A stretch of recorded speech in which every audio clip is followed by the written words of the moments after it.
I'm welcoming Richelle Noroyan to our conversation about city politics and her effort to achieve city council membership in the not-too-distant future. I want to say we all really appreciate you being here tonight, and especially appreciate the kind of gauntlet that you run getting to election day. And the energy that takes is very admirable. So thank you again for that too. Thank you. Hillary will grill you with the first. All right, let's hear it. Thank you for running. Thank you. So I'm going to start with the first question about economic development. What do you think the city's roles and responsibilities should be in terms of how they relate to our economic community? I think it was a great development when they went ahead and created actual staff positions to work on economic development. I think in this day and age where we see the federal and state government sending less money down to the local government, it's become a needed function for cities to go out and proactively try to find ways to support the services that we all need, and that includes being maybe a little bit more friendly than we're used to being in Santa Cruz towards the business community. And are there specific projects as a council member that you'd like to focus on in terms of economic development, or you'd like to see the economic development department focus on, or city managers focus on? Well, I'd like to see the economic development department focus on addressing, I guess, what's called retail leakage and having more people go out of town to purchase kind of some of their common goods. I would love to see a department store downtown. I miss that. When I grew up in Santa Cruz, there were, I believe, at least two, and then Woolworths was even down here. So if I needed a kitchen towel, it was really easy to just run downtown and get something, or some socks, or my mother and I would go buy my Girl Scout uniform at Leask's. And I miss being able to do that. And so I'd like to see the economic development team with the city maybe work on maybe filling that hole, which I think would really be great for our locally owned businesses. It would complement them and have more people have their feet on the ground downtown.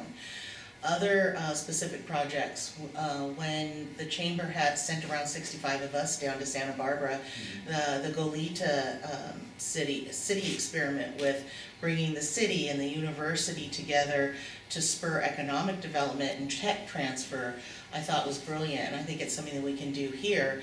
UC Santa Cruz has the lowest rate of tech transfer out of any UC in the state. And so I think that there's a lot of room for improvement there in attracting really good jobs to Santa Cruz. Is there any area of infrastructure that you think would help the economic community, or what areas that we should focus on in terms of infrastructure? Well, there's absolutely expanding broadband and increasing the availability of it is essential, I think, for attracting the type of businesses that we want here. Because we're not interested in maybe opening a coal mine, I think having broadband is essential to have the types of clean companies that we want here and the types of jobs that we want. So definitely yes on expanding broadband. And along that line, the transportation proposal that we expect to come before us, a sales tax increase to support a number of transportation projects, including further widening of Highway 1. Is this something that you see necessary and can support? Absolutely. After looking at the presentation in Santa Barbara and seeing how they've become what they call a self-help county was really inspiring to me for us to maybe become the same thing. We have people sitting on the freeway or the Highway 1 way too long to get home. It's a quality of life issue. It's an economic issue if we can't move goods and services between Watsonville and Santa Cruz. And I just think it's essential that we take the bull by the horn, so to speak, and do it ourselves, because once again, it's one of those issues where the federal government and the state government are not going to come to our rescue and provide wonderful transportation facilities for us. We have to do it ourselves. Mm-hmm. So you see this as an important issue for city residents as well as county residents? Absolutely. And we need to look at economic development, I think, on a regional basis too. While I'm of course only running for city council, there are a lot of opportunities, I think, for folks in Santa Cruz and Watsonville to share talent, to employ each other, use each other's services. Agriculture definitely moves into the tech area. I have family that farm in the Central Valley, and I think instead of spending all their day out in the fields, they're spending half their day behind a computer.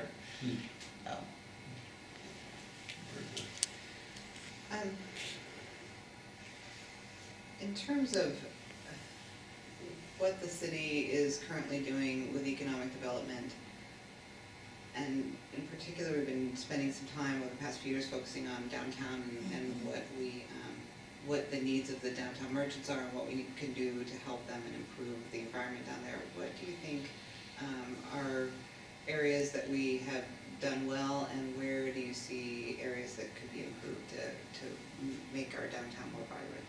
Well, I think the extra patrolling has been essential. The downtown host program has been essential. I mean, the folks that do a lot of the nuisance crimes, I think it's really important to have a relationship with them. I think that helps improve the situation where there's kind of this mutual respect and understanding that, you know, we want a downtown that's vibrant, we want a downtown that's safe, and setting those standards. I think that is absolutely essential. I've had too many friends talk about negative experiences they've had down here, and that it's a detriment to them coming. And this runs a gamut between people who are in their 20s to their 80s, and so I do like the I think it's greatly improved downtown from what I'm used to, what I saw, let's say in the 90s. I just think it's much more pleasant and easier to be downtown, but we still have a little ways to go. So I'm a big supporter of the Downtown Accountability Program, and I think that's a really great way to address the problems, because we know that a certain percentage of people, like the same 100 or so people, are creating 60 to 70% of the nuisance problem. So it makes sense to target those folks, see if giving them wraparound services will improve things. And it looks like even just after a short amount of time, these folks aren't being arrested as often or aren't ending up in jail as often. So let's keep working on that. And actually, I had this conversation with someone today. Expanding that idea to other neighborhoods in Santa Cruz that are problematic might work. And the reason it comes up is because I live near Grant Street Park, and I think that possibly a downtown accountability type program could work there as well.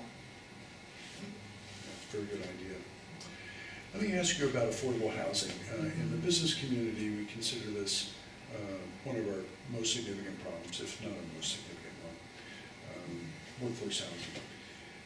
I'd like to hear, and everyone agrees that we have a problem with affordability, and each one of us does. But I'd like to hear you characterize this problem. Is it true for different levels of employees, different levels of income, and just how you see that problem as it exists here? Well, I think those of us who choose to live in Santa Cruz know we're not going to have the type of housing here that we have in other communities around the country. So there's already kind of a lowered expectation by people when they come to live here. And I think people who are maybe lower income earners understand they're going to have to share. People like me understand I'm not going to be able to afford the 3,400 square foot home that my cousin does outside of Phoenix, and cost 1/3 of what my 1,400 square foot house here costs. So you already have this lowered expectation, and yeah, it is more expensive here. I think we're not going to solve the housing affordability problem, but there might be ways to alleviate it. And for years in Santa Cruz, we've been so anti-high density that we didn't even consider that we were maybe cutting a group of people out of the home buying situation or scene, or even the rental scene, by not having or planning for specific types of high density, smaller unit type housing. And the fear is, well, we're going to raise the population. Well, the population still went up. Yet we have people, I think, living in a lot of substandard situations that maybe they wouldn't have to live in if we planned for it better. It's like we have catch up to do now. If we want to have a community where people who work at lower wage jobs can actually live here as well. So what is your role as a council member going to be addressing the problem? Well, I think it's looking at projects that come before the council and weighing how effective they would be to address the housing issue. We don't have a lot of land left in Santa Cruz to build on.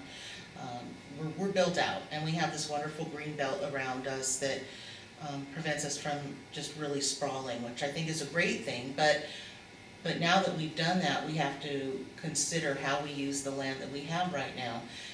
I love the the building that's gonna go in at 555 Pacific that's already been approved, that has shops on the bottom floors with multi-story, multi-unit residences, and includes everything from a studio apartment up to, I believe, a 2-bedroom type of condo. So hopefully it's affordable by design, and that it's vertical, smaller, and maybe we get to keep some of the younger talent that we have here in town, because they see an opportunity. There is a possibility that they could possibly own something. So is that a for sale project, not a rental project? Yes, that's correct. That's correct. Which do you think is our greatest need, for rental housing or purchase housing? Gosh, well, I almost think it's equally in need.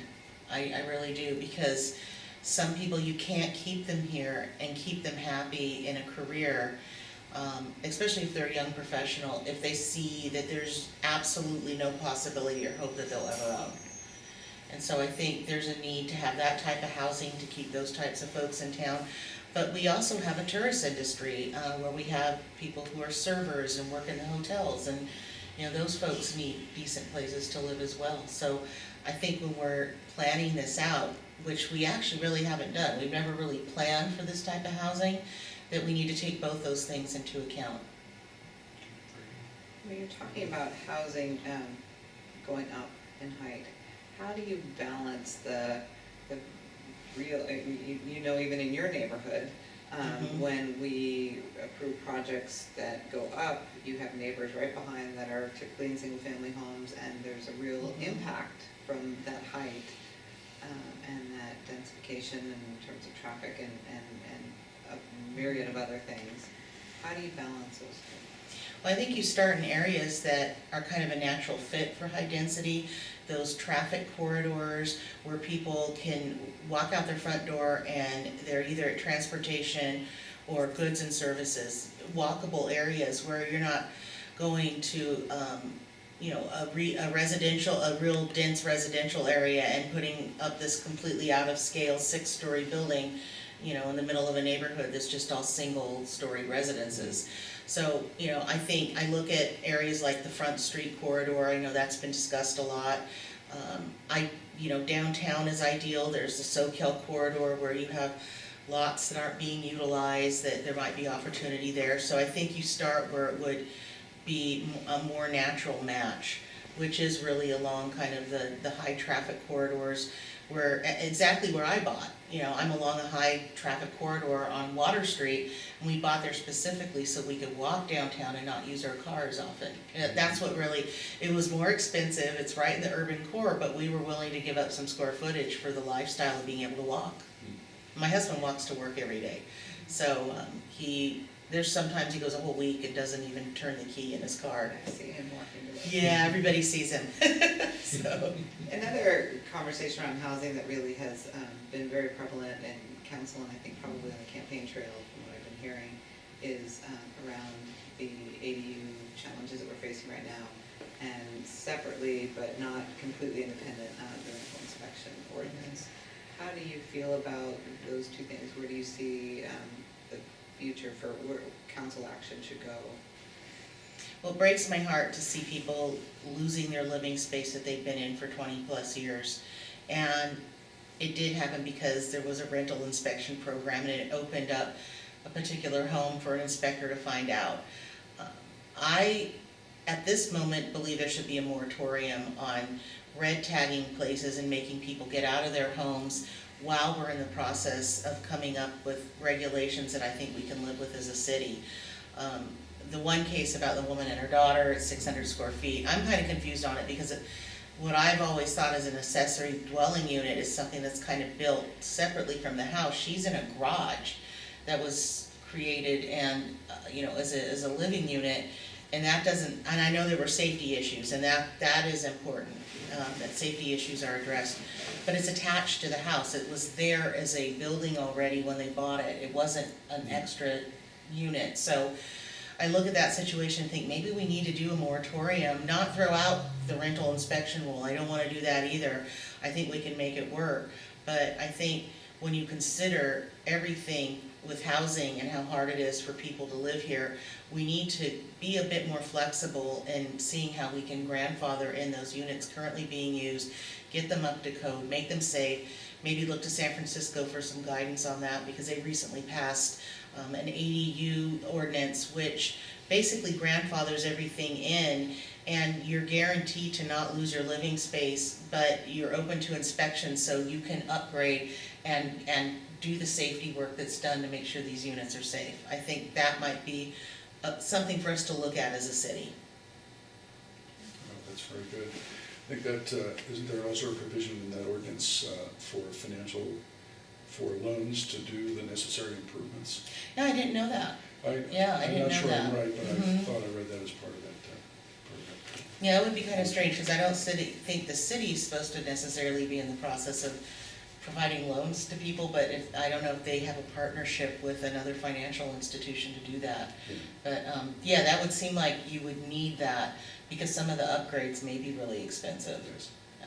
Yeah. Move on to our final question, and that's really around our two largest industries, higher education, which I think you're probably very familiar with. I know a little bit about it. You know a bit about that and that industry, and then additionally our tourism industry. And what do you think are the areas that the city should be concerned with, focused on, and how are these two industries important to our community?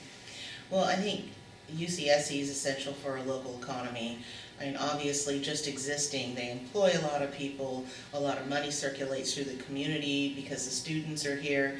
It's amazing on graduation weekend how many people come to our town, spend money, how many families are out walking around. And it's not just graduation weekend, it's move-in weekend, it's homecoming. I really learned that because my father managed a hotel down in the beach area for around 14 years with my stepmother.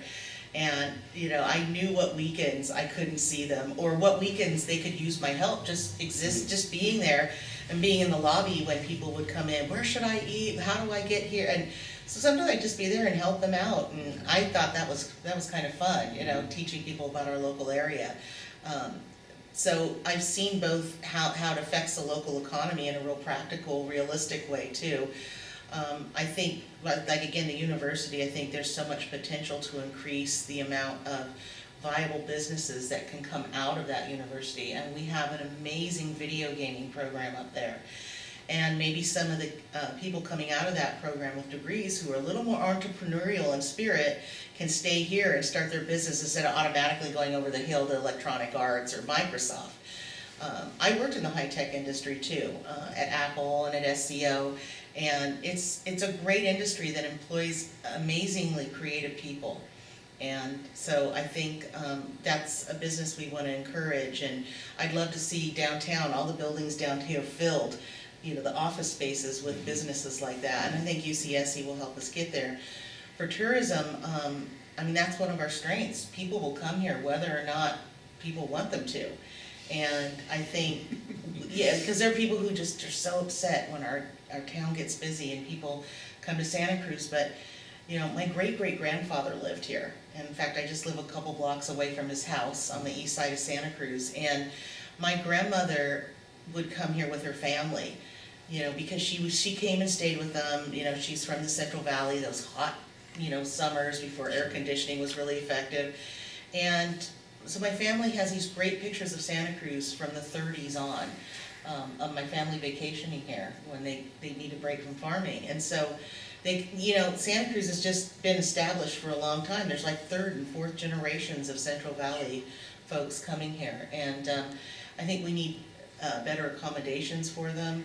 I do support providing a TOT tax break if it's going to spur some of the development of these newer hotels. I would much rather see a Marriott Courtyard than the Peter Pan or whatever those 3 hotels there are.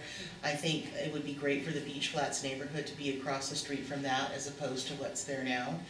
And I'd like to see, we need to increase overnight visitors as well, because those folks are the ones that will end up spending money. They'll come explore downtown. There's so much I want to do to improve the visitor experience here. I want our gateways to be so much more welcoming and inviting, and send the message that, while you're here, care about the community you're in. Don't leave your trash at the beach. Remember to pack your plastic. There's so much we could do as people are sitting there on Ocean Street coming into town to kind of give positive messages on how to operate as they're going about, their vacation time here. And as you know, it's really the university's charge to educate as many students as possible. There's been conversation for years about university growth and certainly more recently about the North Campus. How do you feel about that growth and where it would happen? Well, it's interesting. It's difficult because, the state of California, it tells UC that, each UC has to grow to a certain amount to accommodate educating a number of students. But in reality, the state has been cutting back so much money that it gives to the university. It's almost not realistic for us to even see the university grow. So I know there's a lot of people who are fearful. One, developing on North Campus is so on hold. I just don't see that happening anytime soon, and it really is due to the fact that UC provides, or the state only provides UCs around 23% of its operating budget. 20 years ago, it was 60%. And that number's finally stabilized with this latest budget, but it has been a constant trickle down. So unless, we suddenly start accepting people from out of state, because they pay twice the amount that an in-state person pays. So if we accept a person from out of state, it's like being able to subsidize one other person from in-state. I just don't see that happening anytime soon. And if it does, we need to have the community conversation. Right now, I don't think we have the capacity. We would really have to make sure that any new student ends up on campus. And UC Santa Cruz actually does a good job. We house 50% of our students on campus, and no other UC does that. So I think the last 7 or 8 years, UC has tried to be a really good neighbor. And I think if we do go to the direction of trying to expand up into the North Campus, we've got to have some really serious conversations about whether or not Santa Cruz has the capacity to do that. In capacity, are you talking about water? Water, traffic, housing. I remember, over a decade ago, some of the freshman class were set up in the gym, on cots. I would be a little upset if I sent my kid here and that's how they were living. Do you have any water alternatives that would be difficult for you to support? Possible water alternatives. We don't have them yet. We will next summer. Not really. I mean, I'm not really pro any type of supplemental water system. I'm pro supplemental water when in drought years, and how we get to that and how the community allows to get to that. The methods to me aren't as important. We need it, and there's no doubt. I think that debate is done. I think even folks on the hardcore anti-desal folks realize that we need the water. But I'm going to support whatever the community can get behind, as long as it truly is a really reliable alternative water source during drought years. It has to be reliable. It can't be everyone is just going to have rain buckets in their backyard. That is not going to solve the problem. So whatever it is, if it's not desal, it's going to have to be like 6 or 7 different things, because to get the yield that we need, it can't just be one simple solution. There's no way that even exists. It's going to be expensive regardless of what it is, too. So. Yeah, sure it will be. As you know. Okay. I think we are at our time limit. Oh, I talked too much. You didn't. You were Okay. No. Okay. Great job. And we really appreciate you being here and really appreciate you running. Oh, thank you. Yeah, thank you. Thank you. It's good to hear.